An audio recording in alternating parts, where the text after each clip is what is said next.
It's time to increase your media literacy, my friends, on your Omega Level Nerds. It's the Omega Level Nerds here with you, J100, Don. It's another week that we have X-Men 97. This time, May the 4th be with all of you. Yes, and we celebrated May the 4th be with you and Revenge of the 5th. So good time indeed. I know, before I guess we get into X-Men, which we will get into because we got a lot going on here. But yeah, to celebrate, May the 4th, the 25th anniversary of the Phantom Menace, which is a movie that I've always liked. I actually went to the theaters on the re-release there. But of course, the major difference being, back in 1999, it was a month away from graduating. But now here we are, 2024, and instead of being in the theaters by myself, I had the pleasure of having my wife and two of my children there. And, the movie does not get enough credit as far as this is where you can actually get your children involved in the franchise because it is a kids movie. I witnessed it because I was very interested, just looking over, how are they consuming this? What is their engagement level? And the kids did enjoy, they did seem to, gravitate toward Anakin. That did engage them into the story. And Jar Jar Binks, they laughed at everything he did. My wife laughed at most of what he did. So, which just proves that Jar Jar was never an issue. Star Wars fans are just a bunch of weirdos. Well, some of them. Yeah, no, yep. There you have it. I mean, that's the major thing is, Jar Jar is by far, I think, the biggest complaint about the Phantom Menace. Even so, his role was downplayed because of the complaints, but he does serve his purpose well. And this movie really is a great jumping on point to, the saga and the Star Wars world in general, because it really does a lot of world building. And I know some people chide that, the taxation of trade routes and things of that, but, these are things that were, key points in Palpatine's plan. And, you were to understand that. And Who complained about taxation of trade routes? But I'm just gonna say John and Superhero Speak. That's one of his main. They're talking about taxation of trade routes. Like, yeah, because that's the crux of this whole conflict here. Yeah, what was wrong with that? What was it supposed to be? Genocide? Right. So I guess I understand the complaint. I mean, in that scenario, but it's like world building. This is like serious. So that's why I kind of like, even though he gets on my nerves, I like Alan from Generation Tech, because that dude will talk about the economy of a satellite planet. You know what I mean? How that affected Palpatine. Like, what? Where you even get that information from? But I listened to the whole damn video twice, so but maybe I'm just a nerd like that. My world building, I want it to be world building instead of like, and then they were there and were fighting. Like, exactly. But how did he get to that? That's the first question I always ask. Because they'll complain about that when it comes to Game of Thrones. Like when they got to a point where they're just zip zapping them around, they complain about that. Right. So, right. And that's the moral, I guess, of the story and of the Star Wars fandom, that everyone's gonna, not everyone, but there's going to be a contingent that complain about pretty much every facet. But I'm here to say I've always enjoyed episode 1 for reasons I've detailed before. But even now, 25 years later, I still appreciate the movie very much, not only because we got a great lightsaber fight between Obi-Wan, Qui-Gon, and Darth Maul, but this really, is something that brought my kids a little bit more into the Star Wars fold, because they do gravitate toward the Anakin character, and they were surprised and interested to learn, oh, that's Darth Vader, because they know Darth Vader. In fact, right. I hate putting information like this out, but one of my daughter's name is Veda. Okay, guess what Yeah. nickname she has? Lord Veda. So she That's beautiful. and That's my so other cute. I daughter's knew that, but I name, just love hearing it every yeah, time. yeah, it really is awesome. And then the other daughter's name is Mara, who is named after Mara Jade Skywalker, which I understand is not a canon character anymore, but But I it works. it works. So yeah, so So go. whenever me and my Mara ever have a child, um, it's gonna have well, if it's a boy, it's gonna have some variation of Anakin, Mm-hmm. and if it's a girl, she's gonna have some variation of Leia Nice. or Organa or something. Yeah, We're gonna figure something out, but I love it. she's there. The child will be a Skywalker, Right on. Right closer on. related than Ray. Yeah. um, but the final thing I'll say about it, though, again, obviously, is I love it. It's a great movie, but it did make like $14 million in a weekend. So for a movie that has already That you been can go paid see for, on Disney Plus right, for free. Well, for whatever your package is. free-ish, right. Yeah, yeah. So exactly. They really do need to do that more in the movies, is just release old movies just so you can get the experience of seeing it on the big screen, whether if you haven't seen it before or if you're like me, I'm like, yeah, Star Wars on the big screen. It's always fucking great. So I'm going to go see Right. it. We talk the movie industry because we have streaming, because we have movies that run for a couple weeks in the theater and then boom, they're on some sort of streaming service. Like, I think that's really a way that they could capitalize and make money in a good way. But hey, we're not here to save the movie industry or help Hollywood. What we're really here to do, outside of say, hey, hope you had a good May the 4th be with you, is talk about X-Men 97, Tolerance is Extinction, episode 2. Came out today. Of course, we're recording this on a Wednesday. This will probably be out and edited on Thursday. So let's do a quick spoiler-free review for you here, real quick. So I'm going to give it an 8.75 out of 10. That is probably going to be on the lower end of my scale so far. There was a lot that they packed into this episode, but I think they did a great job, honestly. I do think they did a great job with that. I really only have one, maybe two small criticisms of the episode that I won't get into until we get into spoilers, but I can recognize that it really is a nitpick and more of my preference, that it honestly probably makes better sense the way that it was done. But I was very satisfied with the episode. I think, again, I was just a little disappointed there in one decision. The other thing is, I got this thing in my head where it's like, oh, this is the penultimate episode. It didn't feel that to me, and I don't know if that's right. I don't know if I'm correct in saying it didn't feel like a penultimate episode. Um, Maybe I should have, because of how much was actually dealt with in this episode, but still great though. By all stretch of the imaginations, still great. A lot of awesome development of the story happened. We got what looks to be a really good setup, as well as there were some things that I did not expect. But that's all I'm going to say as far as spoiler free stuff. Great episode. What about you, Jay? What's your thoughts on Tolerance's Extinction Part 2?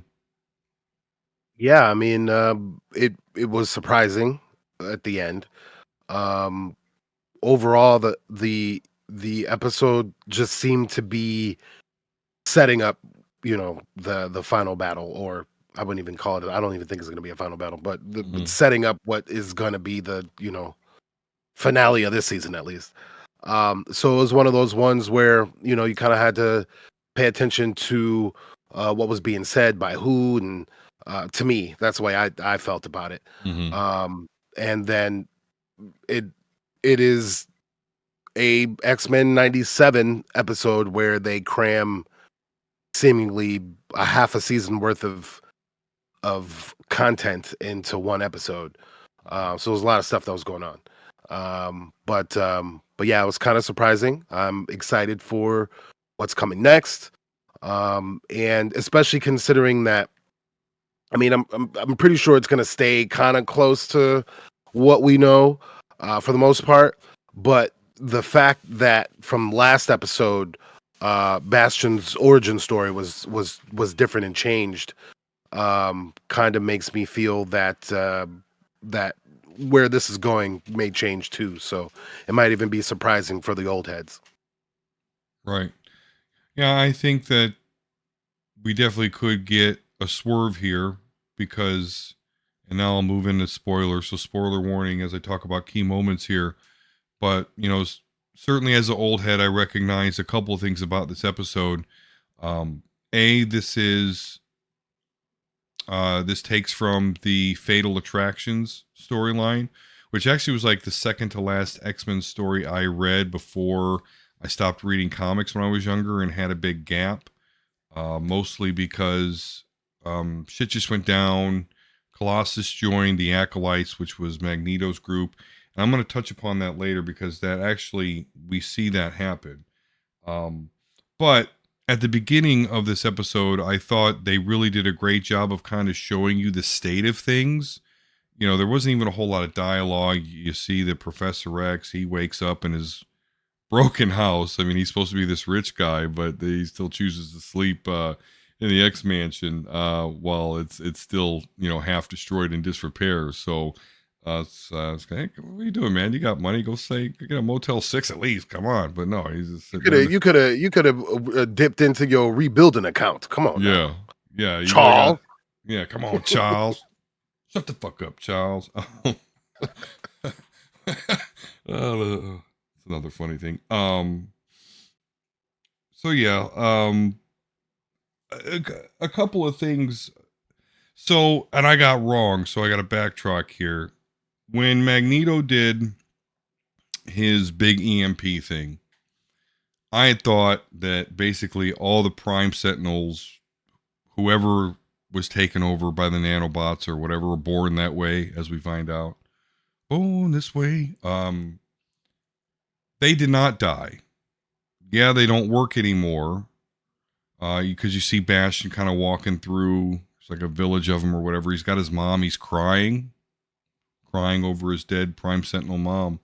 But and yeah, we see Bastion to a Prime Sentinel. But right, that was the first thing I saw. If there was a nitpick for the episode, I even said it out loud.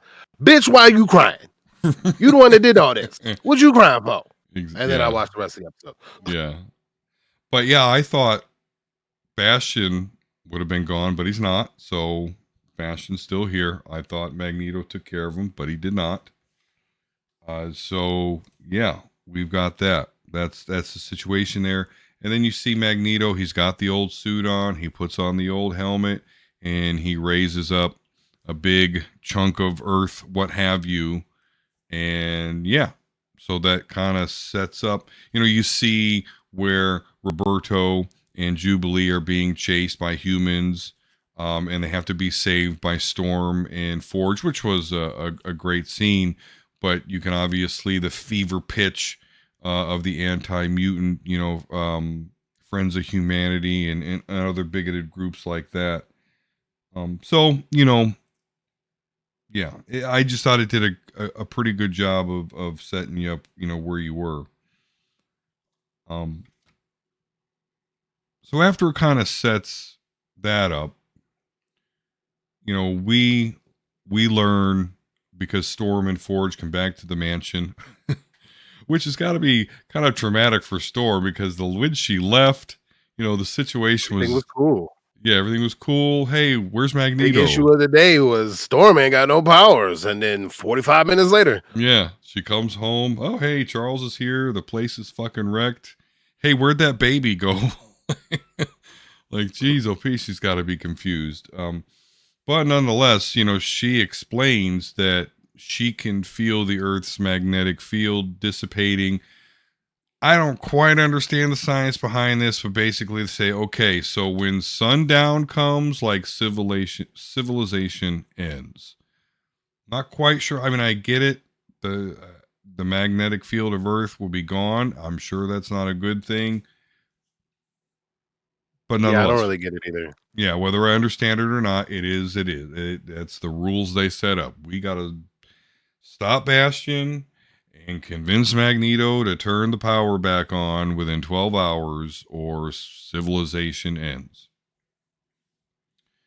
So what they do, and this had me very excited, is they split the team up into gold and blue team. So that's where I really got super into X-Men, kind of old enough to read the comics and continue reading. There was an X-Men Gold and there was an X-Men Blue. So I was really excited to see them kind of split up the team in that fashion. I got real excited. What else we got here? So, oh, they also did we got Forge and Beast together. So they're going to cook up some shit. And certainly they did.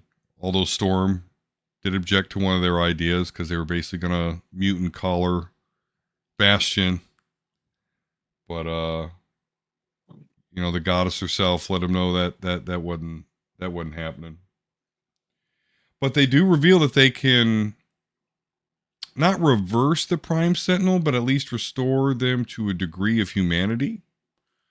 So that tells me, okay, they didn't all just die. Magneto didn't do a mini blip here.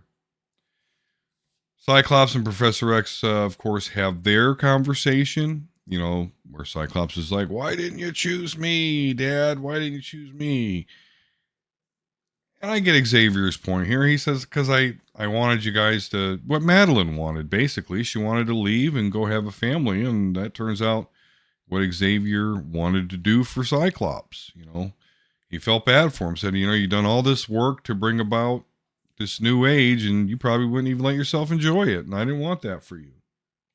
So I got that. It's a good look out of Professor X here.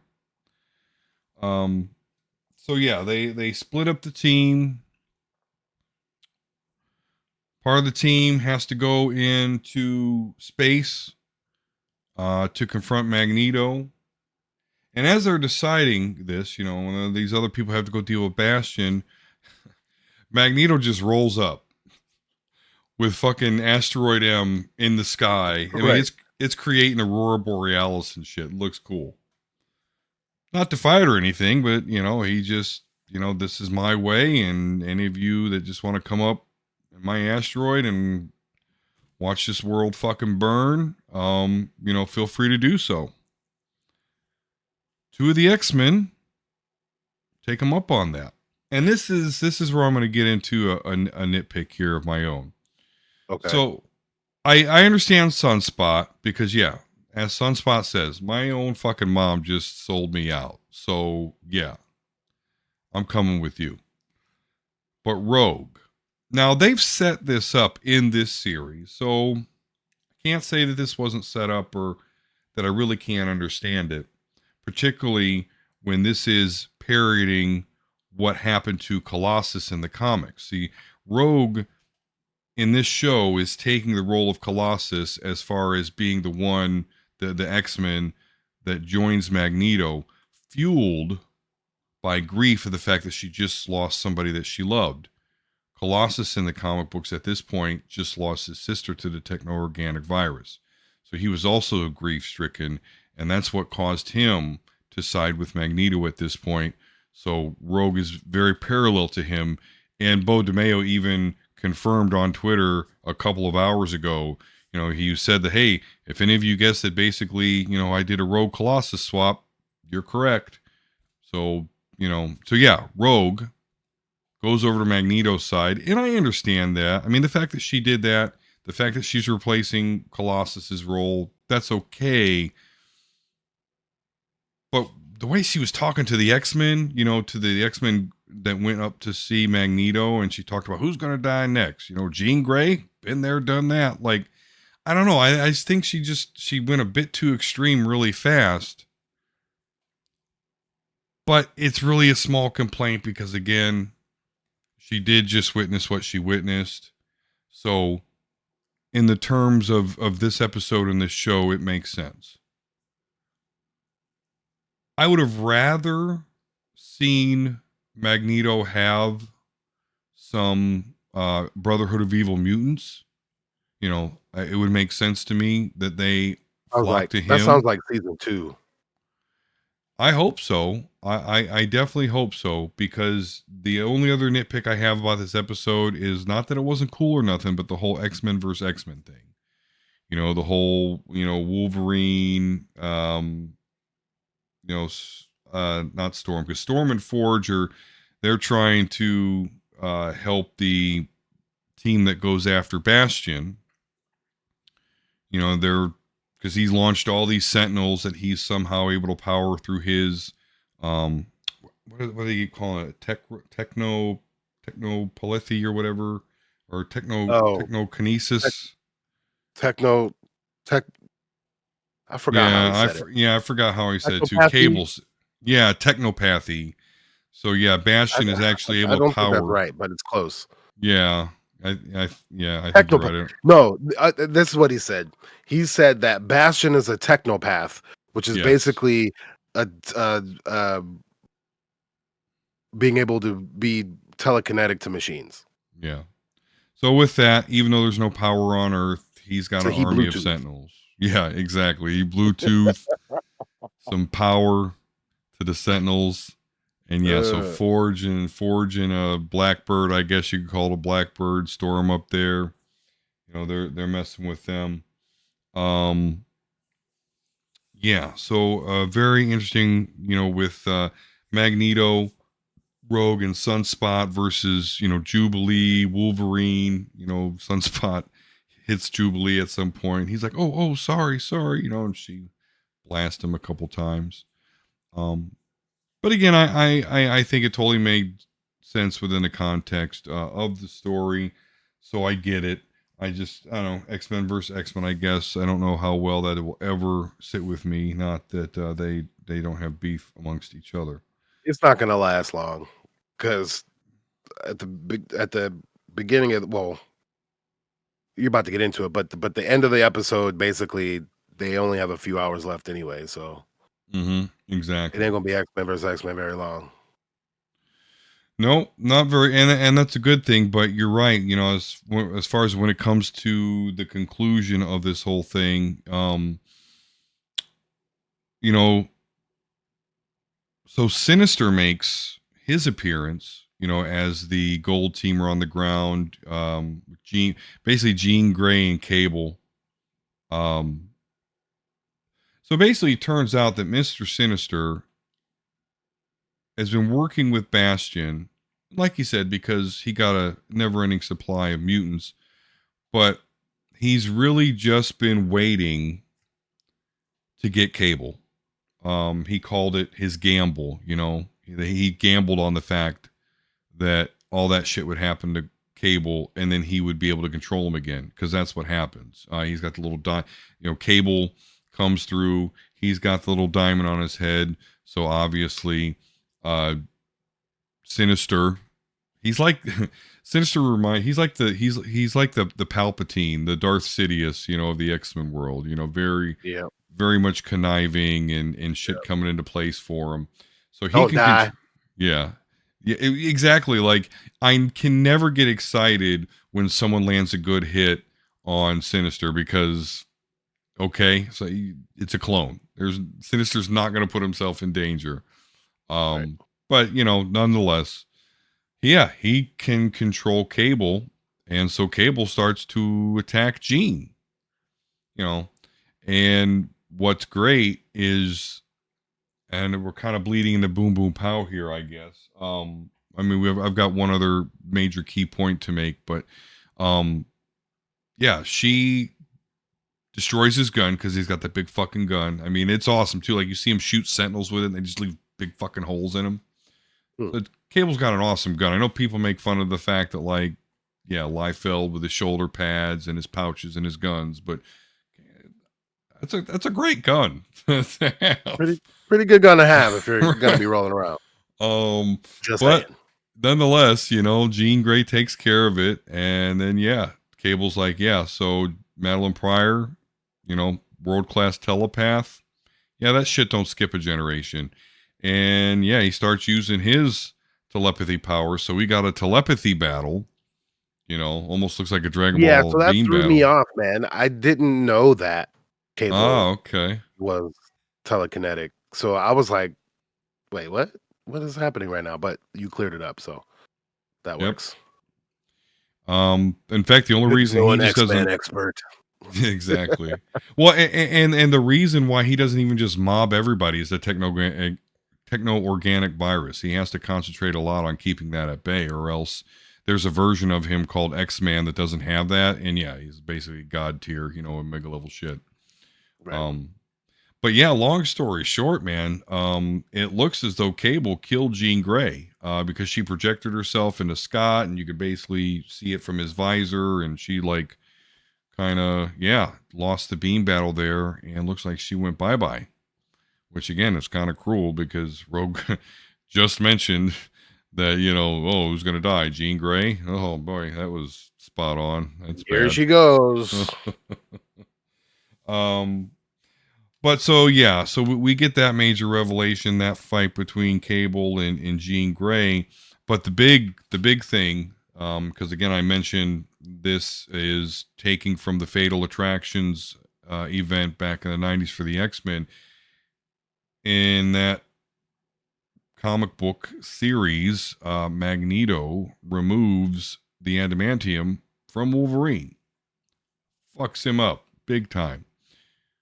Well, that happens. As Magneto is dealing with Charles Xavier, distracted, Wolverine comes up behind him, shanks him with his claws, says something cool like, what is it? I've been in a lot of wars, and I'm here to tell you, all the brave ones die early, or some shit like that. I'm kind of paraphrasing, but Yeah, he's such a um, dick. yeah. He Uh, really is. But that's, I mean, hey, you're 200-300 years old. You've been involved in every stupid fucking humanities wars for those 200 years. Like, you gotta get it. You kind of get it. But so yeah, I mean, Wolverine shanks Magneto. However, apparently not lethal, because then Magneto proceeds to rip the adamantium off of Wolverine's skull. In fact, it does. Now, I'd like to get your thoughts on this. They did not show it in graphic detail. In fact, you only saw one still, which, by the way, is an exact copy of the comic book panel in which it happens. Um, but how do you feel that they didn't really go there in a graphic way? I was. I don't know if I have a problem with it, but I was thinking about that. Like, I would have expected them to be a little bit more graphic with it. I don't know what that leads to, so I'm not sure. What it seems like to me is uh the action movie trope, but Star Wars trope, because that's what we talk about next. Right. If you don't see the body, he ain't dead. So to me, if it wasn't that graphic, he ain't dead. Hmm. Something's gonna happen. That's what I think. Okay. So on that part, to me, it like I paused it and was looking at it. I don't understand what that was showing. Like, Yeah. I don't know. I didn't quite get it. But uh, overall, what was depicted was boy got his metal ripped out of him. So Yeah. that point was made. But hey, I'm layman on this one, brother. Yeah. I don't know. I don't even know what's coming next as Well, far as Wolverine goes. So yeah. Well, I'll give you a little, little look in the crystal ball here because he does survive. well, yeah, Um, I figured as much. You ain't but gonna kill Wolverine. right, but it I mean, you could. overloads. It almost does because his healing factor like freaks the fuck out. Like is completely overloaded. But he does end up surviving. Um, what's funny here is this is actually back when this first happened, so after he recovers, he discovers that he still has claws, the bone claws. It was up until that point that the world, or that even Wolverine himself, thought that the only reason he had claws was because of the adamantium. This is the first time that we learned that part of Wolverine's mutation is the fact that he has naturally bone claws that come out. I do remember that as a child. I do remember that part. So hey, I mean, I don't know if we'll see this in this series in season 2 and season 3, but I guess, happy ending here, at least in the comic books. He does eventually get the adamantium back. But it's actually Apocalypse that ends up giving it to him. Wolverine agrees to be the Horseman of Death.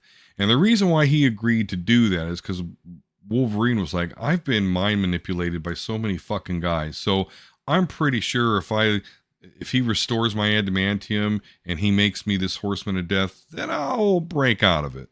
He was wrong. I mean, it eventually happens. Like, wait, nigga, what? What are you talking about? Yeah. Logan, I know you old, brother, but come on, bro. Yeah. Apocalypse? Now, if it was Bastion, if it was, I'm trying to think of the other big X-Men guys. You're talking about like Nimrod and yeah. I mean, if it was like that, I could see the folly in their ways, but not no Apocalypse, bro. That man older than you, sir. He know what he's doing.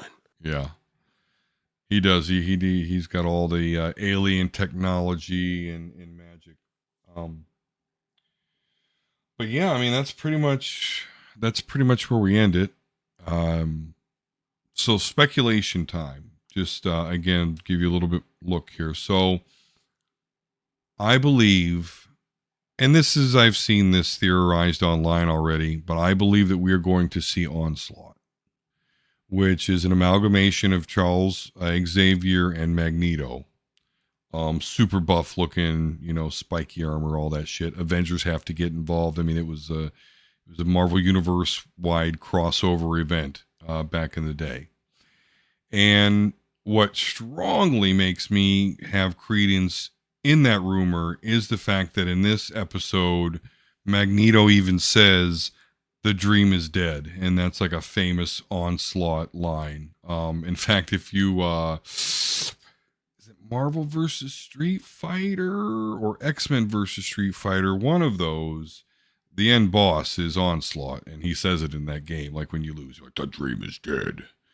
So I think Onslaught's coming. I think that's what we're gonna see here. Any other key moments that stick out in your head that I may not have mentioned there, sir? No, not really. Here's something. What's up? Here's something. Just I found interesting. As far as Rogue turning in, to Magneto's side there, and she basically does it because she's like, none of you were there, at Genosha. She was like, she actually witnessed it, which I guess lends more credence to her making that turn. But what was interesting though is a couple things. A, she was wrong because Nightcrawler was there. But noteworthy here, Nightcrawler, again, being somebody that was at Genosha, did not turn.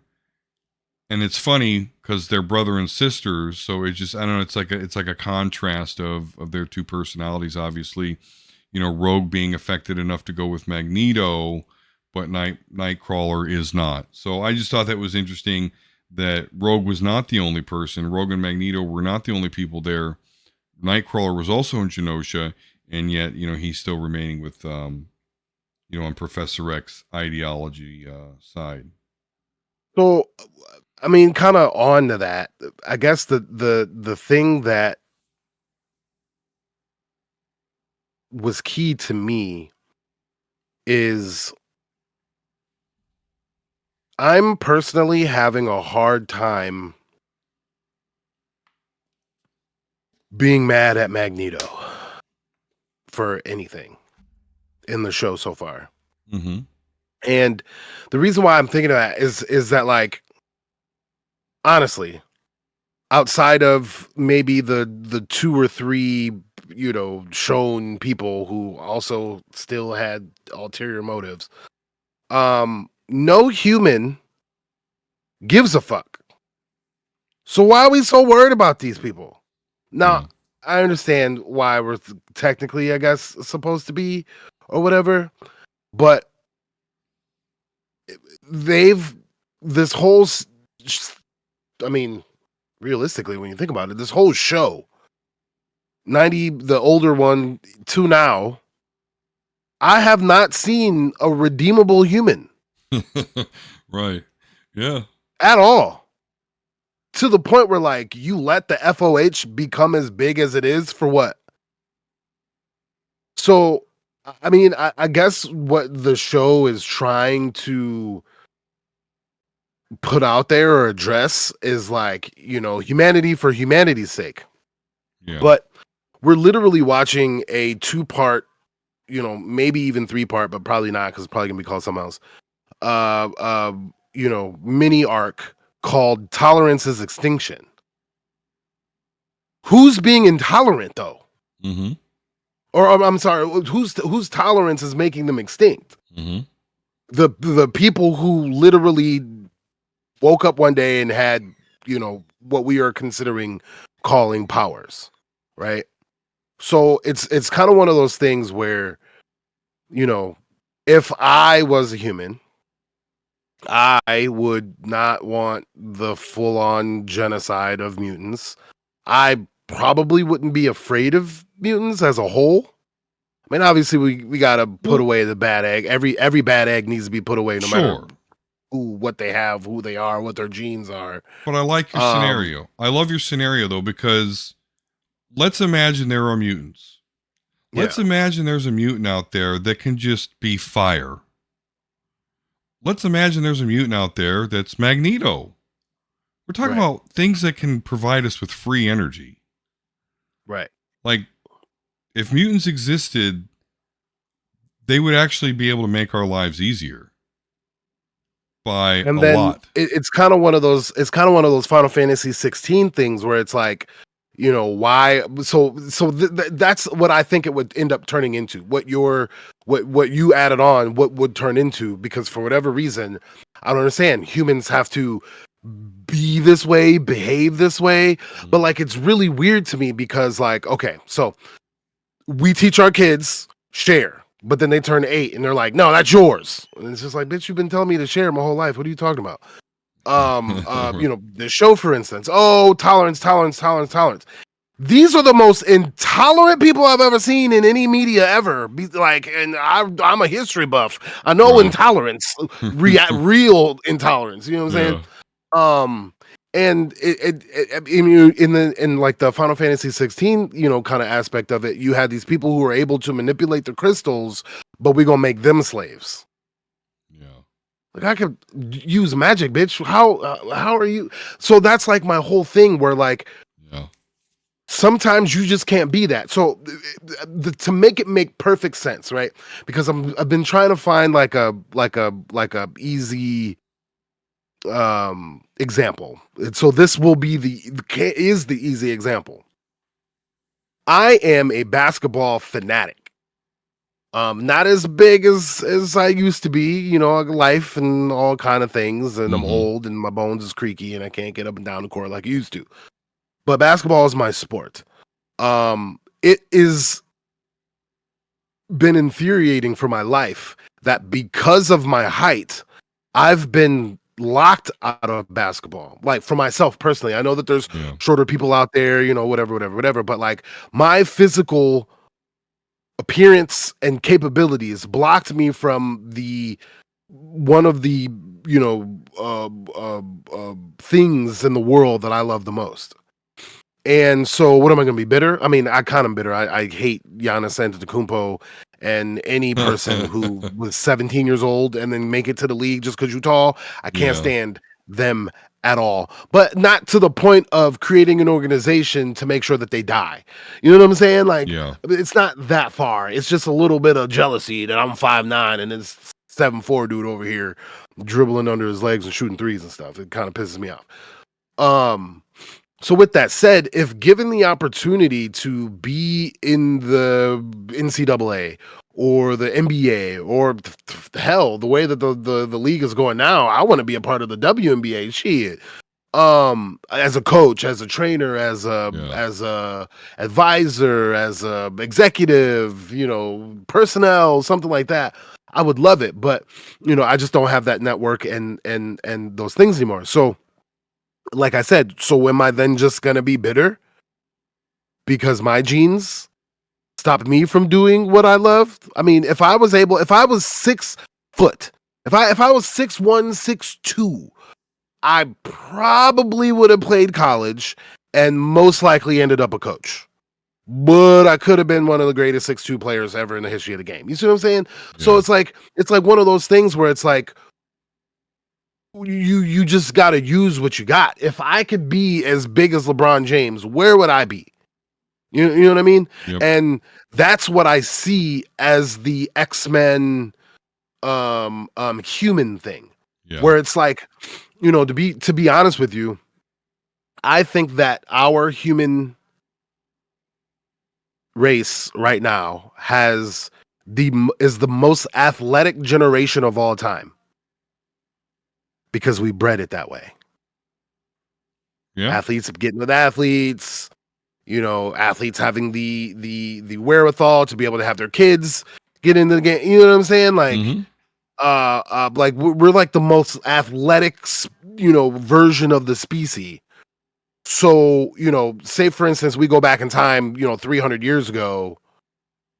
So we're gonna murder all the athletes because they can jump higher than you. Like, that's the point that I'm trying to make when it's all said and done. Like, what are you actually complaining about? And like I said last week, all mutants are an evolved version of us. So we aren't going extinct. We are evolving. I just didn't get the evolutionary gene. Right. I'ma die. I didn't win Someone the else in my lottery. family or my bloodline is gonna carry it. So Yep. I just don't really understand where it all comes from. And so that's I said all that to say that like Magneto Xavier is actually the insufferable one. You know what I mean? A little bit. And it's not even that like Magneto's evil for evil's sake. Magneto never had an opportunity because he saw the brutality of humans against other humans without powers. Right. So, that's the trend. And so this is the one villain that I'm hearing saying, "Hey, I'm a villain because they're telling you I'm a villain, but like really we just need to cut this shit out." Every other villain is like, "I want to be in the vacuum of space by myself forever." Yeah. Like, that's boring. Right. You know what I mean? I want half of the universe all over the universe. Like, for what, bro? That's stupid as hell. But Magneto makes complete sense, and I'm finding it very difficult to disagree or be like, no, but we gotta be moral. Like, he is the moral one. Yeah, you're supposed to. Absolutely. That's always been an X-Men thing to me. I at no point outside of the cartoons and stuff where they have to just make it black and white and simple, but as far as the X-Men comics, like at no point did you really ever have a strong argument against Magneto. And you talk about Xavier being insufferable. Boy, there's a list of stuff that he's done that's fucked up. Yeah. I know the old historical stuff that was like, damn, like I really been throwing Charles for a loop. Yeah. But think of this dynamic, okay? This is all happening because Charles Xavier does not use his power. So he's preaching human and mutant coexistence, but yet he is allowing this hatred and violence to happen. How is he allowing it to happen? It's Charles Xavier. He's got Cerebro. They showed it in the movies. He can basically target everybody on Earth and just implant the thing in their head. Hey, mutants aren't bad. They're not going to hurt you. Just chill. We're all going to coexist. He could do that. He could cheat. That's probably what I would have done. I'd have been like, Charles, do it, Charles. Yes, exactly. Exactly. So that's my take on it. I mean, yeah, I guess I am kind of a Charles Xavier hater. I mean, I appreciate the character for what he did and what he Yeah, started. that's the thing. So I think that's like what it is. It's that like so how we're so it's kind of one of those like vantage point bias things where like if I were to put you, an interesting story, another one that's kind of telling it from like the evil angle, the Sandland. I was telling you about that, which Mm-hmm. actually probably can be a show that we can add on to the list here, but um since they do it weekly, but they're showing like the world, right, where Beelzebub, which is Satan's son, is like a demon and he's bad. I'm so bad I didn't brush my teeth in 3 days, like type of, kind of humor or whatever. Yeah. Um but they're the ones that are actually out there doing good. And the humans are completely fucked. And the angels are completely fucked. Um Oh, I don't know about the whole divine side yet cuz they yeah. haven't got that far, but for what you see, what the fuck? Like the angels is pieces of shit. Um, so it's kind of one of those ones like if you get dropped into the story and you see it from the angel side, you're gonna be like, oh, but the angels gotta be right. Like, nah, bitch, not right. And that's kind of my thing about Xavier, and that's kind of my thing about kind of like the respectability politics superheroes. And what I mean by that are the ones or the figureheads, the father like figures or whatever that are like, oh, don't use your powers too really because you're gonna fuck that. Shut your ass up, bro. Cause you over here confusing the game and all this other stuff. You know what I mean? Right. Because Yeah. realistically, if we can have the reality that we have by force, then we can have the reality that people want by force too. And that's the part about it that like I get where Charles is coming from, but like we tried your way. Yeah. Move over. Yep. Yeah, you're right. You're absolutely right. And that's why Magneto has always been like a favorite character of mine because Yeah, he's starting to he's become right. like I always had the I so again, not knowing too much about X-Men, only basing it off of the little tiny bit of comic stuff that I heard of or Yeah. saw, and mainly based off of what was shown to me in the X-Men show and the movies. Man, fuck Magneto. Like, bro, but realistically, no, it's the other way around. And I'm becoming like buying Magneto stuff type fan. Yeah, Like I think sure. he's gonna be in my top 5, top 10 list here soon. As well as he should. Uh Absolutely. Yeah, because I I need mean, to get more. I need to dig more into him. yeah, yeah, absolutely. And yeah, I mean, just juxtapose that with so in this episode, we see Magneto approach the X-Men and say, "Hey, do you want to ride with me or no?" Like, I'm just saying, we're good. This is what we're gonna do. You're my brothers and sisters. You can be included. Juxtapose that to like Charles Xavier, who finds Wolverine and is like, that guy's really good at killing people. Oh, he wants to be an X-Men now. Oh, look at that. Like, Yeah, you know, right. so there you have it. Yeah. So yeah, I guess those are pretty good actually. There's some media literacy for you. So we'll end with the boom boom pow. How about that? Because I think All that was right, pretty bet. Let's good go. there. And honestly, I've already talked about the Jean Grey versus Mr. Sinister versus Yeah. Cable fight. You know, that was great all the way around with seeing with, what Sinister's doing, a good use of Jean Grey's powers. And again, you see Cable showcase his telepathy powers firsthand. So all that was great. My personal favorite, and again, I mentioned this before, was the whole Storm and Forge flying around, messing up all those Sentinels. By the way, I should have mentioned this earlier, but I am talking about her Storm. So in the comics, she is leader of X-Men Gold. Okay.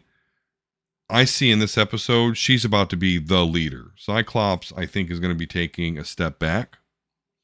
Because I see Storm establishing herself as leader.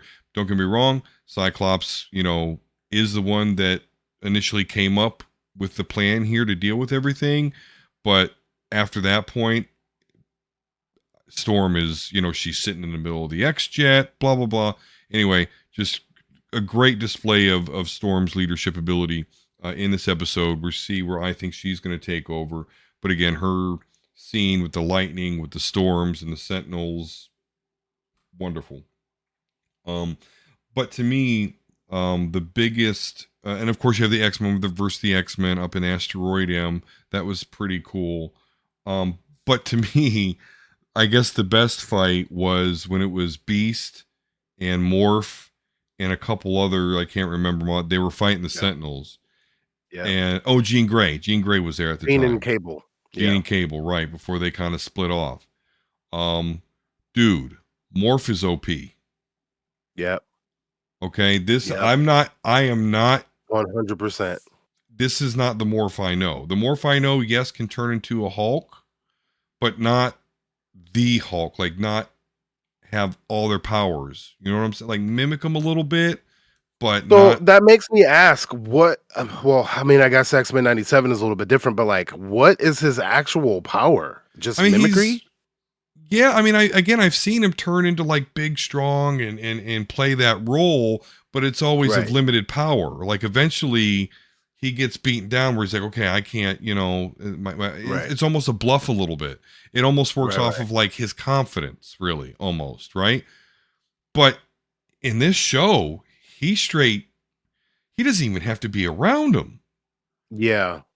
Like I think that's a little fan service though. I think, to be honest with you, no, don't get me wrong. The fact that Morph is alive is cool because realistically, how he died like in the first episode always threw me. Yeah. Through the snap. Wait a minute. This is the first episode. I don't even know this dude. And then that's how you knew he was going to die. Upset about it for like half the season. Like, yeah. Who is this man? I don't understand who. And he wasn't even in the comic books yet. He wasn't even like a comic thing yet. So like you knew he was going to die. So then, like I don't really understand his powers, and hey, media illiterate people, this is your opportunity to call out a Mary Sue, but whatever. I mean, it's blatant right here. I like Morph. I like his character. The whole non-binary thing is not just to be woke. Like seeing it in Gen V, made me kind of, because I mean I'm not non-binary. I don't actually believe it in my diverse amount of groupings of people that I know. I don't think I know anybody who openly has at least told me that they're non-binary. So I've never really had that conversation. I've only like seen it and heard, some things from time to time to educate myself or whatnot. But seeing, I forgot the character's name, but the character in Gen V and Morph, the ability that you have the ability to be whatever, like, so then who are you? You're whatever you want to be, you know what I mean? It that makes it actually work a lot better than whatever people thought it was before. So I like that part of it, which is the reason why I don't want to just like poo-poo it, but I definitely do not get the Morph. Like what is he? And if that's the thing where like, oh shit, we need a telepath. Hold on. Right. Then bitch, why ain't you do that the whole motherfucking time? So that's the part that I'm kind of losing out on, which is kind of like a Mary Sue moment. But what's the guy version of it? Mary Stu, is that it? No, was it? I swore is you it Marty told me. Stu? Maybe it is Marty Stu. I forgot. Yeah. Whatever. That's stupid. Either way, it's dumb. But if there was a time to attack the trope, this is how you could kind of do it, but then at the same time understand and appreciate the importance and role of the character and the importance of role that character plays in the ability to even do that. I mean, because realistically, in that moment, he probably could have been like Sabretooth, or he Mm-hmm. probably could have been like Colossus or again or something like that. But no, Mm-hmm. he decided to be motherfucking Avenger, which is so now that's the second cameo, and Mm-hmm. I think there's going to be more. Well, third cameo actually, Well, if you or count Spider-Man. well, third cameo in X-Men '97. I Mm-hmm. think it's the fifth cameo and maybe more because they had a crossover event. I can't remember who's Yeah, in the crossover yeah. event. You're So, I think it's leading to the X-Men versus Avengers type scenario that you were talking about earlier. Because I mean, you can't just be showing these mugs. I mean, I understand it's Marvel, but you can't just be showing these mugs all willy nilly. You know what I mean? Because back in the day, it would have been like, oh, they paid good money to see that. And now that right. you have the characters at your disposal, you're not just going to throw them in there to throw them in there. You're throwing them in there for a reason, Yeah. especially since you got these Easter egg motherfuckers out there, and and all of us trying to pay attention and figure out what's going next. So, um, yeah, that's how I know. That's how I know that people don't pay attention or pay attention to only what they want to, and then don't even understand what they're watching when they're paying attention. This is your Mary Sue? This is your time to get up on your high horse and make your non-point. I mean, if there's ever a non-point to make, all right, it's this one. Not Rogue's Butt, not X-Men is woke because they got non-binary and gay and bi and not that. Those are terrible points because they add to uh uh the poignancy of the media. You know what I mean? Mm-hmm. But yeah, Morph being a Mary Sue, you could have had that one, but now I took it, so now you can't. There you go. But yeah, no, I am. I don't know if I'm confused or I'm not. He's way more powerful than I expected him. This is not the Yeah, morph I'm used to. I think so. Uh, Looking at it like canon wise, I think outside of the ability to change into whoever, so for deception, but I think Sinister knew how powerful Morph was and needed to have, I wouldn't say Omega level, but I'm guessing Omega level if you can mimic Omega level. Um yeah, having an Omega level conflicted mutant Mm-hmm. at his disposal because everybody else is kind of, whether it be different or not, is very comfortable and open about who they are. Morph, not so much, especially until X-Men '97, Mm-hmm. because he didn't have any role at all, if you will. So, Right. um, yeah, all those other things are important, but I think that Morph is more powerful than we've been led to believe. I think that's kind of the reason why Wolverine is friends with him, is because it's like his equal Mm-hmm. in a way, if you will. And that's like Logan's issues. Everybody's like beneath him for real, except for Charles, Jean, Storm, all the Omega levels. That's who he respects. You ain't ever gonna hear him talk. I mean, unless you give him reason to.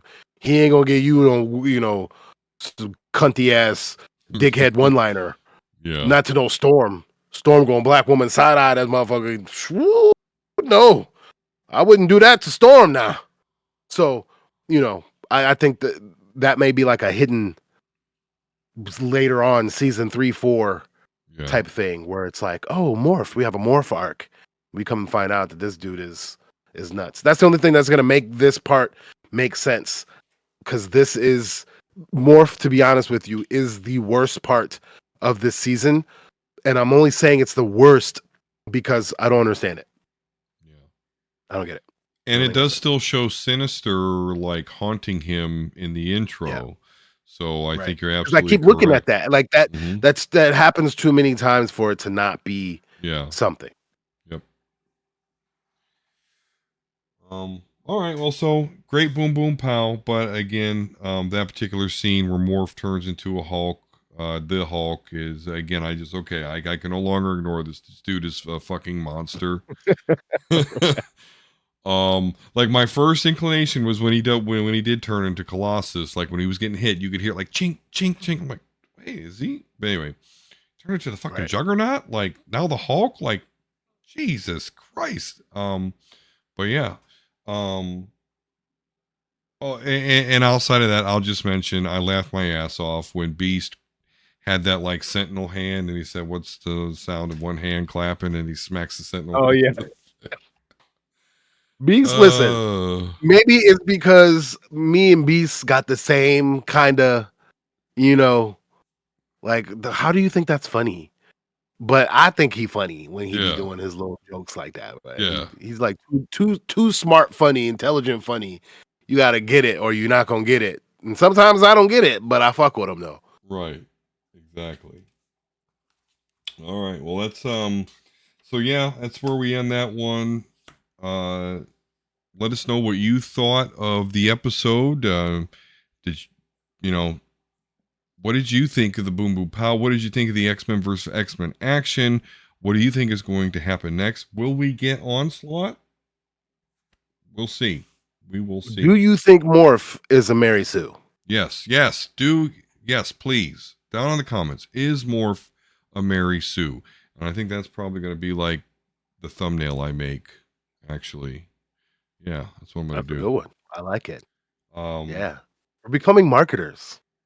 and that's what you got to do, man. Listen, I don't know Right. shit about Photoshop or nothing, but I'm learning. Right. Well, actually, use the free version. I don't make enough money to Hell no, I ain't Photoshop. buying that. No, it's called GIMP. Mm-mm. It's totally free and it works. That and Sure Paint does. 3D is about everything I need there. So we talk about Mary Sue, Jay. So Star Wars has some Mary Sue complaints, particularly when it comes to Rey Any woman. Skywalker, any woman for that matter. But they may have someone else to complain about because the Bad Batch. Now we didn't talk about this last week, No, we didn't. but the finale was last week, and there's not again, unfortunately, there's not a lot of buzz around it. But there really kind of should be because and by the way, spoilers. I'm not even doing spoiler free shit here, because I want to get it right to really the main point, and that is I thought this series would end in a much more negative way than it did. Yeah. I did not I believe. mean, it still kind of did. Well, did because Tech No, never it came kind of did. back. But We lost Tech, right? So let's throw yeah. that out there. We thought So that theory, yeah. I they kept peppering even little even shit to the though. last second, even to the Yes, last second, I thought because that they was Hemlock, gone. mentioned, oh, when I find a useful clone, I turn him Right. into one of these fucking assassins. So yeah, you're Right. right. You're like, oh, okay, but no. So then who So were they? Nobody. That yeah, that was disappointing. If there was anything that I was pissed off about Bad Batch not finding out is about yeah, yeah, because you set this motherfucker up to be like super clone and he was a nobody. Like I didn't really appreciate that. Considering that we have I mean it could have been a Cody. It yeah. could have been well not Cody because Cody ended up being actually no, it could have been Cody. It could have, yeah. No, I'm thinking of no, he was a shock trooper. He ended up a shock trooper. Oh, But is that right? Cody actually could have been Hemlock's right anyway. Um Yeah, Um, but yeah, so to be honest with you, I thought it was gonna turn dark because we don't see Omega anywhere else. But now this is this is this the thing about the ending though. I don't know how I feel. Am I happy that Omega made it? Of course. She's like one of my favorite Star Wars new characters out of like I loved Omega from Jump Street. Season 1. Like I was like, okay, I want to see where this goes. But then as I'm watching, I'm like, this bitch gonna die yeah, terribly, yeah, like Tech or something. They all gonna die, right? But you know, to me, what the series was a way for the Clone Wars to officially end, the clone troopers to officially be explained outside of the Obi-Wan show where Okay. you had the homeless clone trooper, like, that was definitely happening during that time period. Yeah. He was probably one that, was last there to the last second type of deal. But the fact that they were able to make it to the planet they were on, um, I think was great, but I don't know what happens next. So yeah. So basically, Omega, the other little kids get free. Clone Force 99 survives. Again, everyone but Tech. Um, but yeah, at the end of the episode, Tech is, or not Tech, Omega is grown up, or at least a teenage. She's actually kind of hot. Yeah, that's what I was about to um, say. I can finally thirst. right.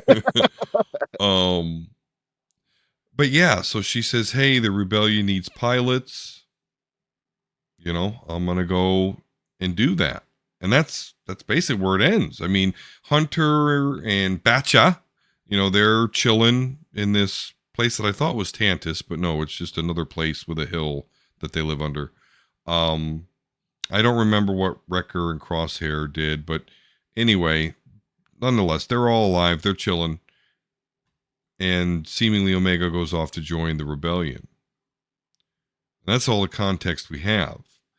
So Yeah. I'm wondering, so is Omega a character that was involved in the rebellion that we know and we just didn't know as Omega? And I don't quite think that is, because I think it would be more obvious. Yeah. I was trying to think. I was trying to go back because Um, so for me, my May the 4th, I was sick, so I'm still kind of getting over it. But I I was like, "Ooh, let's watch Phantom Menace." And then like 20 minutes in, I was like, "Nah, let's watch A New Hope." And then like after Darth Vader says, "You're part of the Rebel Alliance and a traitor," which is my favorite part. I was like, "Nah, I don't want to watch this no more." So I was watching Andor, and I think I got to like episode 3 or 4 of Andor. yeah. And I'm sitting there thinking like she could be like a fulcrum type, but no, she said she was going to like the rebellion. So Yeah. then the rebellion was established. So we're kind of few years before, well, yeah, a few years before Battle of Yavin. Mm-hmm. Um, I would say probably a few years before Andor gets involved Mm-hmm. because the Death Star is in pre-production. So the Death Star was in Right. mid to post production. So it probably took a 3, 4, 5 years to get to that point. So this is probably like 12 BBY. Um, I don't know. Yeah. I don't know what even point she has at this. Like, so to be honest with you, the Omega thing completely threw me off because nothing came to pass about anything. Her midichlorian level didn't mean nothing for real except for necromancer. Her being a female clone didn't mean anything or No. anything. Except for the love of her brothers, all of them, no She matter who. escaped, right? Or she got, Right. and what happens? Tarkin is like, "Oh, well, you failed on this Project Necromancer bullshit, so we'll just take your funding and Death Star." Um, so that I found very interesting, actually. That obviously we know that Emperor Palpatine returns, and it's because of Project Necromancer.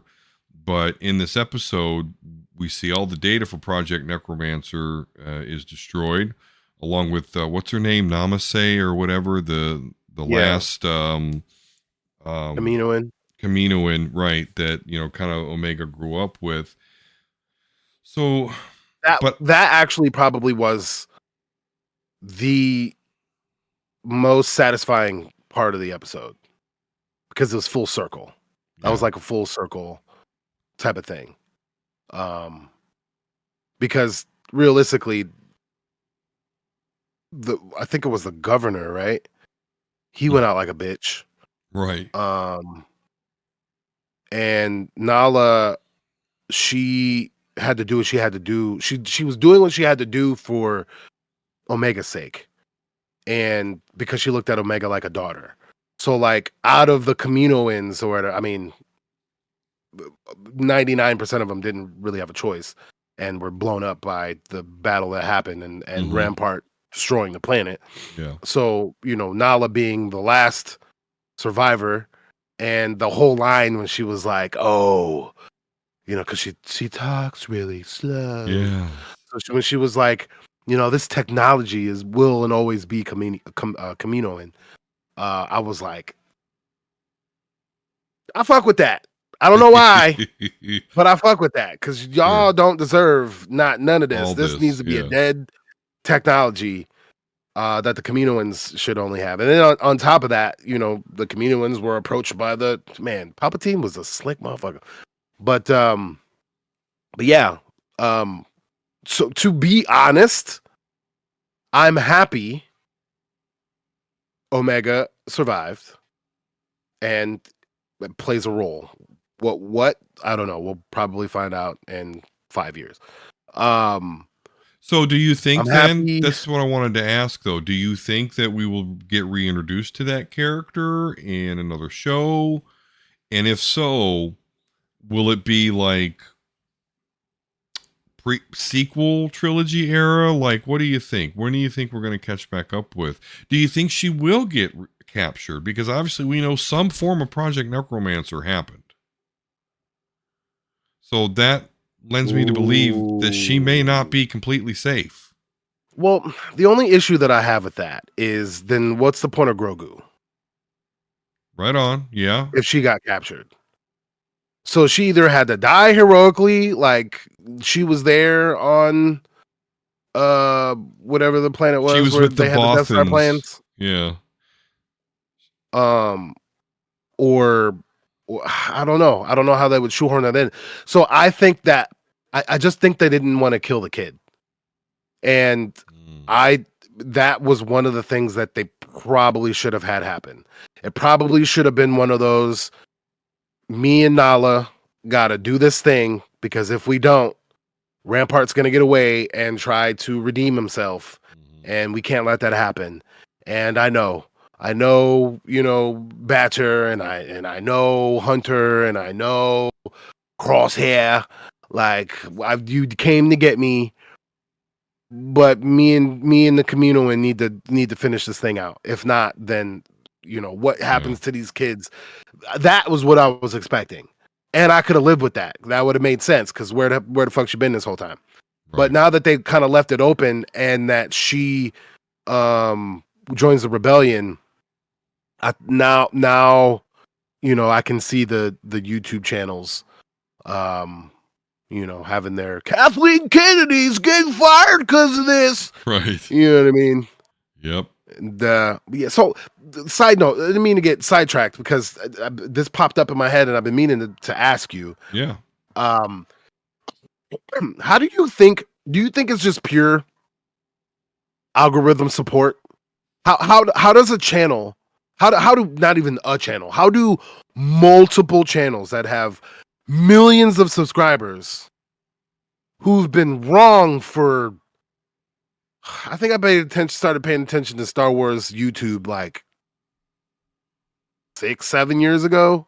Okay. And I've never seen a right video from these motherfuckers once. And there's a gaggle of them. Yeah. How is Disney not cease and desist? How Kathleen, like, if I was Kathleen Kennedy, I would have trophies on. And this is when I got 0. Right. And this is when I got Star. Here's you know what I mean? That'd be me with the trophies on the wall. There's the quartering in his dirty hat. I think it is the algorithm, because I just watched one, because I don't know if I hate watch these, but like they'll put some shit, they'll put a title on there, Kathleen Kennedy says fuck everyone that doesn't like Star Wars. And I'm like, oh, did she? Let me Ain't click. never said a damn thing. Right. That no evidence is ever presented. They'll say, "Oh, my sources, blah blah blah," and Right. all I can tell is the people that actually are either a people are watching it like me to see like how wrong is this dumb motherfucker today, or they actually believe what the fuck he's saying because they're all like frustrated incels, or you know what I'm saying? I Like, don't I don't know, but they're never right. And no, that's the part about it. That's the part about it to me in general. So, people can feel how they feel about me specifically, right? People can feel how they feel. And I know I'm polarizing or I can be polarizing, which is weird because I can have a conversation with anybody until the yeah, dumb stuff comes up and I can't handle it no more. But um at least I'm accurate though. At least I'll big, be like, "Ooh, I was yeah, wrong on that one. I was speculating, but my speculation was wrong." Like, I won't lead you astray, you know? You may be like, "Why is this dude gotta always bring black stuff in it?" Because I don't know, we exist and we've been dealing with shit for centuries, so, shit kinda lines up, and that might be the reason why. But, like, outside of that, like, I don't understand. I For me, what I really had to do, what those channels have taught me is, um I did research on who Kathleen Kennedy was. And the more I looked into Kathleen Kennedy and I think I had seen something where George was like, if anything ever happens to me, everything goes to Kathleen. I can't remember where it was. I saw it was something along those lines. mm-hmm, So don't that's not a verbatim quote. I just remember that was the theme of what I was watching. Like an old interview too, from like back in the early, when the shit first started. Um, so for all these people that are like Kathleen Kennedy is ruining, that's George Lucas, motherfucker. Like you're mad that George Lucas sold Disney? No, George Lucas sold Disney and then was like, Kathleen, go be me, and so I can go chill over here with my wife. I mean, like, so if you're upset about George, or I'm sorry that George then around, or why isn't George's vision being done or whatever? It's Kathleen, and now Dave Fellini. Like to me, I think what Kathleen and Dave are collectively doing not only is expanding the world so far because that's what we're and literally that whole kind of that point was to get into Tales of the Empire, but um the way the world is being built is it's pretty top notch. yeah, Are there some things, the Gina Carano thing, the Rangers, I think there's a hole there. You know what I mean? Like that's the reason why that's what Gina doesn't understand. What you don't understand is like you're doing your little lawsuit and you kind of want to come back and like realistically, I kind of just wanted to get it over with so we can like continue on. But like yeah, you fucked up the plans, Gina, talking stupid shit. Like I understand you have your political point, but like that shit didn't even make any sense. Like it doesn't make any actual sense, especially considering what's going on campuses right now. But anyway, regardless, the point that I'm making here is that I don't understand how these channels exist. I don't understand how they have millions of subscribers. And but with that said, what what it does for me personally is make me look deeper into stuff a little bit before I want to. I kind of want it to be shown to me, and then I'll look into it. But it makes me look into it and get a deeper and better understanding of what's going down. Which is again why I don't understand why they're not using this. Oh, I mean they probably will now, but like this Omega plot hole. Like if you want to, Dave and Kathleen, I think this is their first unforced error for real. mm-hmm, Like that they did. Is I don't know, man. You probably should have killed Omega, or it's gonna be really sloppy where you like retcon her into the old, and that's what the old heads don't like.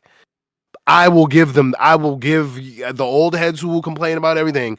I will give you this one if they're like, oh no, so in A New Hope, if you look over here, she's standing over there on the side. If you do that, I'm gonna be pretty pissed. Because that's stupid.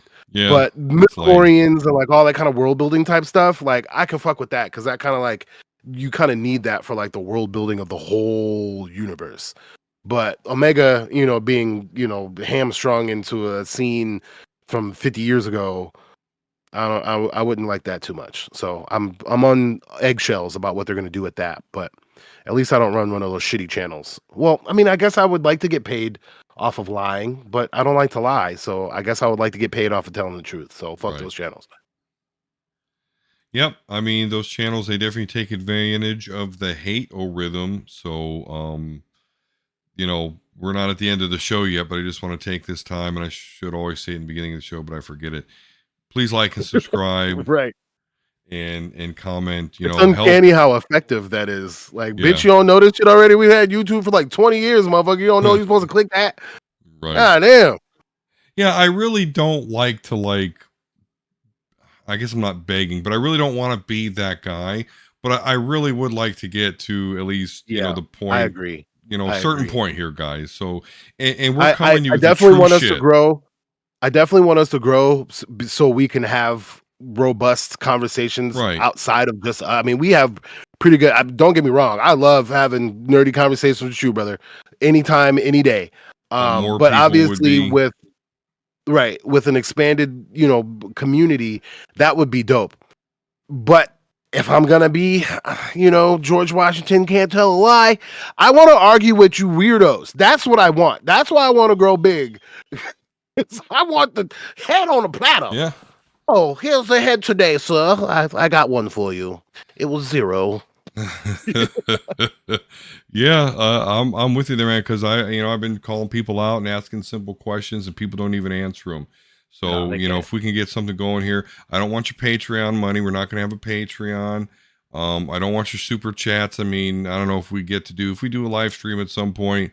I'd love it, but honestly, I just want to entertain you while you're at work or Yep. dealing with your kids or dealing with whatever you got going on through life. But I want to entertain you with truth in good takes, not hate, not jealousy, not just bigotry. We'll just say that. Yeah. I don't understand. Oh, there's a girl on screen. Oh, like what? That's Yeah. so weird to me. In a universe where Wookiees, huts, and space wizards exist. Right. Exactly. we, So you're we cool with Jabba, right. but being a warlord, people are afraid of this guy across the galaxy. Right. He throws Well, we can't slaves in have a pit to be a eaten female by a Jedi. Oh, monster. okay. Right. All right. Oh Um man. So yeah, there's a Bad Batch final thoughts there. Yeah, whether Omega's going to return in her own series, and I'm with you. I hope they just don't say, "Oh no, no, that's her in the background in the Hoth base there, and she's going on the no." If I had to guess, I'd say she is going to return. I don't know. I'm with you. At some point, I just feel, and this is bad to say or think, I feel she does have to die to kind of progress that Project Necromancer that at some point did become successful. Right. And then we'll end here tonight with just real quick some more Star Wars chat. Of course, they did release Tales of the Empire. It was 6 very short episodes. I mean, 11 to maybe 15 minutes apiece. It was pretty much cut in half into 2 stories. Episode 1 through 3 dealt with Morgana, right? That's her name, the Dathomiri witch. Morgan Elsbeth. Morgan Elsbeth, right? She started in the Mandalorian series. That's where he got his Beskar spear, where she had that little fiefdom there that she was terrorizing. So we come to understand that she's really fucking bitter because of the separatists coming to Dathomir and wiping out her whole clan. That's the long and the short of it. Because of that, she's a real bitter bitch, somewhat powerful.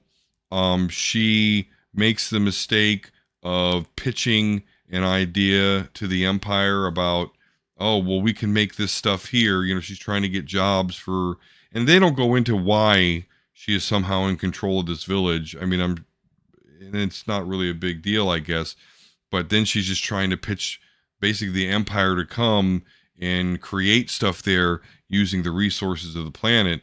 and they end up being like, "Oh, well, we don't want to do none of that, but hey, thanks for telling us where the resources are. We'll see you soon." Um, that's all she gets out of those efforts. Um,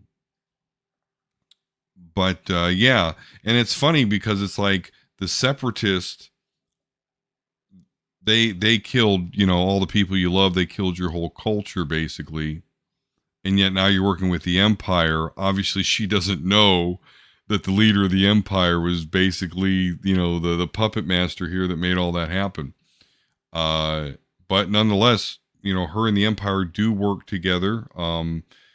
She meets Thrawn because they do identify her as somebody that's pretty smart, as she comes up with this new TIE fighter design, which it's actually pretty cool. I've seen it in games and such. Um, it's better. It has shields. That's the thing about TIE fighters is they're fast. You can get swarmed by them, but to cut down the budget, they are not equipped with shields. So in her TIE fighter redesign, it has shields. Basically, it gets rejected because, like, yeah, it's too much money. We're not going to do They it. have We don't shields care. and they can go into hyperspace. Yes, right. Yes, that too. I have a hyperdrive on them. But her technical scientific prowess is recognized, and that's where she's basically recruited by Thrawn. He ends up giving her like a part of his regiment, and that's why you meet up with her in the Mandalorian, and she's still kind of like the dictator or magistrate is what they call her of that town there. Um, what I thought was a nice touch is that we see that in the Mandalorian, there was all those burnt out trees and stuff. Well, this shows where those come from. She ordered all of those burnt. Um, so that was, so those first 3 episodes. I mean, I'm not particularly interested in this character, but it did go, it did help to explain her relationship with Thrawn. Felt it was a little bit out of nowhere. In Ahsoka, but this gives it more context. So glad we let that one cook there. Appreciate that. Um, some Grievous action for you Grievous fans. That was pretty cool. Of course, he was I part of don't the. myself like Grievous. Grievous is annoying to me, but I don't either, I but I know I fans. find it I find it so I understand that a lot of people I heard this a lot that they weren't like who asked for this, right? Yeah. Well, one, everybody complained that they didn't understand what the fuck was going on in Ahsoka season or Ahsoka. I was going to say season Yeah. 2, but it's season 1. So they explained it. So there's that. But then also, I personally like the breadcrumbing of Thrawn, and Thrawn is being breadcrumbed so much that what our theory is about where the universe is going is just it becomes stronger Mm-hmm. every new thing that pops out that it concerns him. And then I also like how they did a really quick uh uh breakdown of Thrawn where he's smart and he is calculated but humane, more humane than humans. And that's what I really like about Thrawn. Thrawn is also one of those like you on the wrong side, but I literally don't have a reason to be upset with you, except that you're following this guy's orders. But at least from a canon perspective, um, for what we know, or from what I know, he's doing it I think because he's a spy. They haven't said that, but there's just things that part of his story didn't make sense. And he got questioned on it in the first book, and he kind of changed the subject, which always made me kind of think about like, why did you change the subject? You're calculated as fuck about everything else, but you changed the subject on this one. Yeah. So actually, what I am going to be doing because I need to accumulate some nerdy things here in the next 2 to 4 weeks. So Rebirth, Sandland, I need a new controller. And I'm getting all the Thrawn books and audiobooks. So I'm gonna know about Thrawn here in the next couple months. But yeah, he's being breadcrumbed in a way where like it's so unassuming that I think it's gonna smack people in the face, and they're gonna be like, "Whoa, what is all this?" And it's because you were so worried about somehow Palpatine returned that you weren't paying attention to the fact that this ain't got shit to do with Palpatine anymore. Um, but the other thing I was gonna say was I loved how each story is a juxtaposition of themselves. So you have someone who was blinded by hatred based off of what happened to them when they're young, and then they end up serving, the forces which they hate. And then you have someone who was blinded by that servitude and then redeems themselves in the end, which is pretty interesting. So yeah. It was a good tale. I like the tales uh stories because they get deep and they give you the They do. context that Yeah. we wish we knew or had. Like the Dooku one, especially when he was younger. Well, the Dooku one was when he was younger. No, I kind of time skipped a little bit. But anyway, Yeah. the Dooku one was like uncomfortable and kind of makes the Jedi Order seem even more stupid because like how you let this motherfucker. But Right. but it was necessary and needed to see that. And this is the thing that really gets me about like loud casual Star Wars fans. The Jedi are not good and the Sith are pretty bad, but they aren't completely bad either. And I think that's what the Acolyte is gonna kind of dive into. You know what I mean? Um but yeah, I mean it's the world building being fleshed out is always great. I like context. Even for a character that, from your point of view, you weren't really interested in. But I mean, if they did a Tales of Peloton or whatever the fuck his name is, I'd fuck with that too. I want to know some context. Um but because this is now his, so he was in Andor, he was in Tales, he was in Mandalorian, and he was in Rebels. So this guy's been in a lot of shows. We don't know a fucking thing about him. Right. Yeah, that's Besides, true. he's kind of Thrawn's right hand, which you learn about him in the book a little bit. They Yeah. need to flesh it out a little bit more because he just pops up kind of. Um, but yeah, that guy's interesting. So I'm liking where they're going with this. And what about the last three episodes in that deal with the ex Jedi Barriss? She's in jail for her crime, but then poof, the Jedi Order doesn't exist anymore, and they were deemed enemies of the Republic. So they're like, hey, you know what? You were right. Sorry about that. So now what you're going to do is you're going to work with the Inquisitor. Yeah, all the thing you was right about. Yeah, you gonna do that now.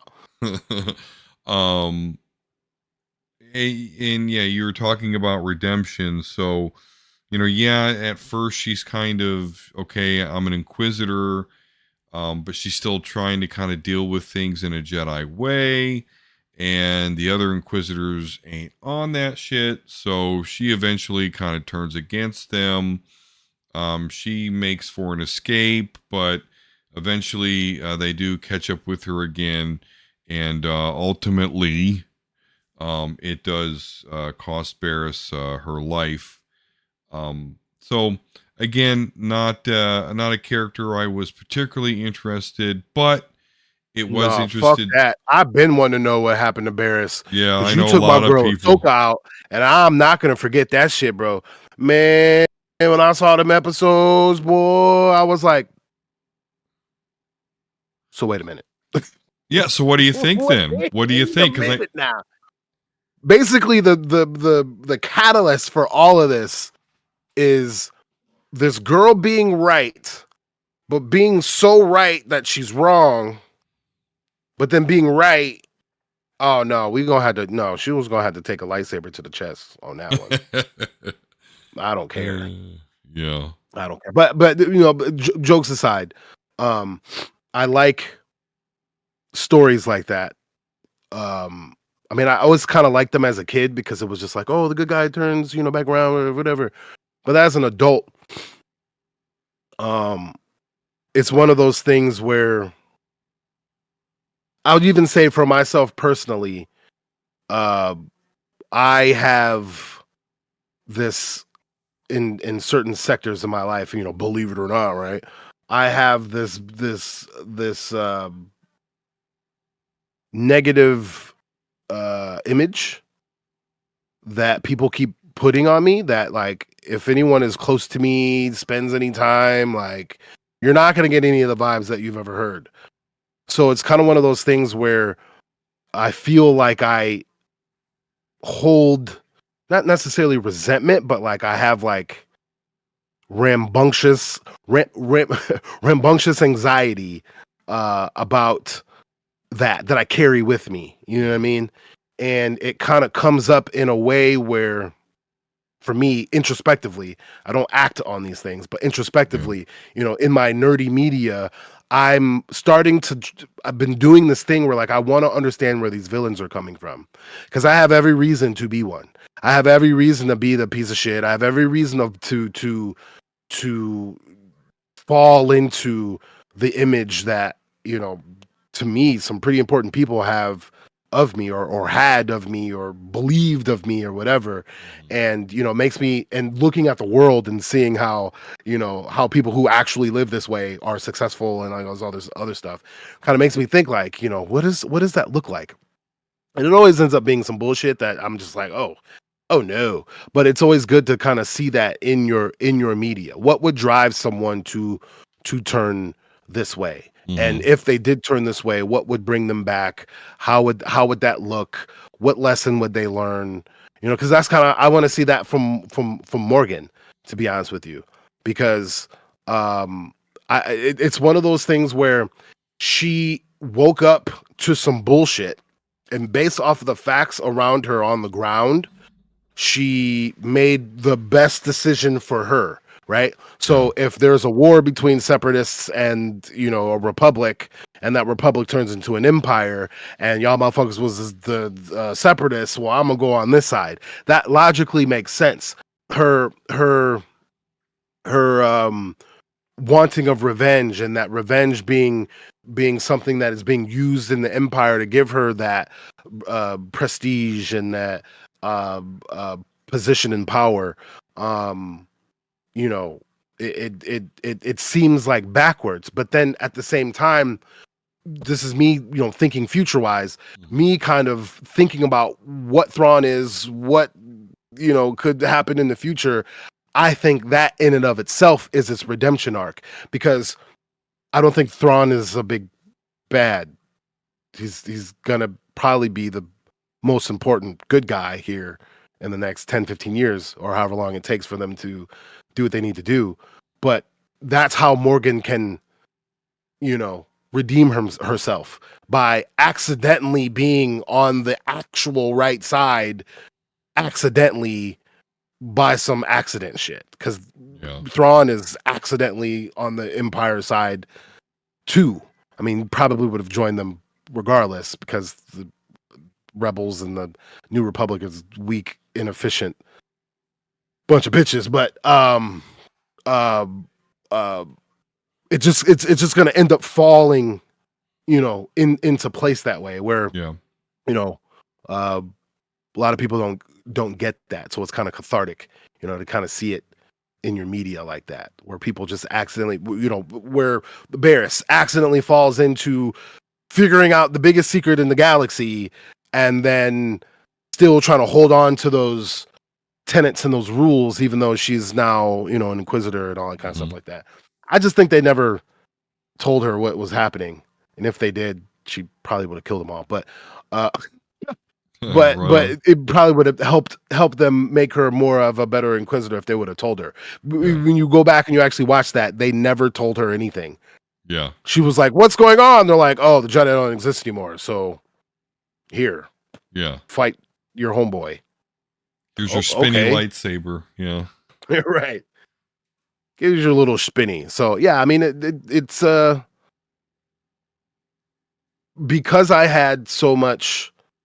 Well, I thought I was gonna have energy, but because was so excited about May 4th, I was really looking forward to seeing what they showed in Tales of the Empire because that was like the only new thing that was going to be out. So I really Yeah. wanted to dive in a little bit, and that's kind of like what I saw of it. That's what I got of it. That's what made me want to get to the next episode and figure out what was going on in the story because obviously we know where well, I didn't know where Barris is going to end up, but um we know where Morgan Elsbeth ends up. I wanted to know how she got there.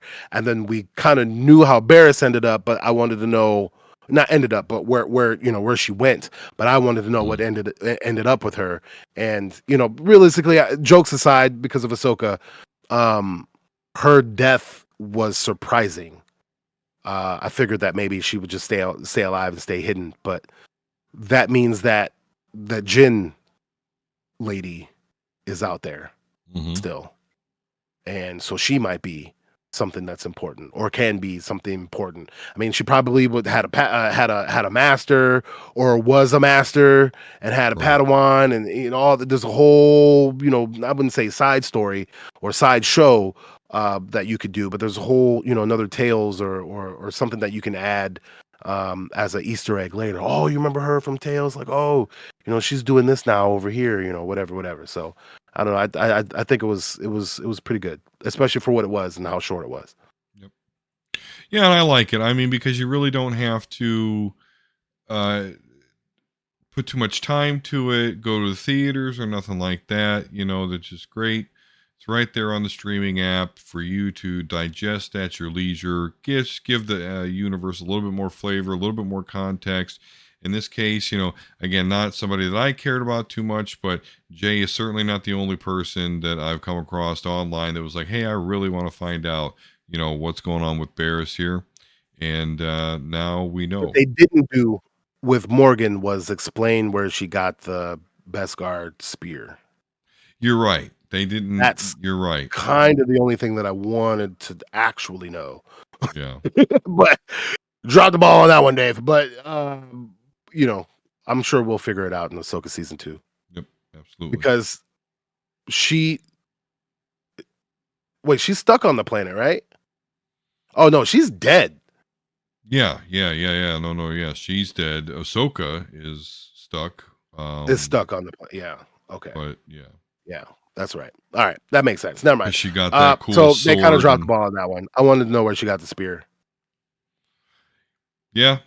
Yeah, you're right. I was wondering that too. I forgot all about that until you just mentioned it. I was like, oh well, we're gonna find out where because the they made a spear is. big deal of it in the Yeah. fight in the Boom Boom Pow um the assassin, which is funny because I still haven't finished season 4 of Rebels.